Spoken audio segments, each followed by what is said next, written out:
আসসালামু আলাইকুম। আজকে হচ্ছে ঢাকা নিউ মার্কেটে একটা শপিং ব্লগ নিয়ে চলে এসেছি। এটা হচ্ছে ঢাকা নিউ মার্কেট, চাঁদনী চক মার্কেট অপোজিটে, আর এই পাশে হচ্ছে ঢাকা নিউ মার্কেট। আপনারা জানেন যে ঢাকা শহরের মধ্যে ঢাকা নিউ মার্কেটটা বেস্ট ফর শপিংয়ের মানে রিজনেবল প্রাইসে পারচেস করার জন্য সব কিছুই হাতের নাগালে পাওয়া যায়। এখানে বিভিন্ন গ্লাস, চশমা বা মেকআপ অ্যাক্সেসরিজ, এই যেগুলো ব্যাগ ছিল 500 টাকা করে ছিল।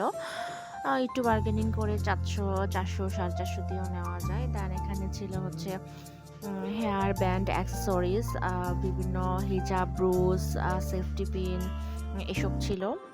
এই যে এইগুলো দেখেন, ছোট বাচ্চাদের হেয়ারে দিলে খুবই ভালো লাগে। এই যে এইগুলো হচ্ছে 20 টাকা করে ছিল। এগুলো সবগুলো 20 টাকা করে চাচ্ছিল। এই যে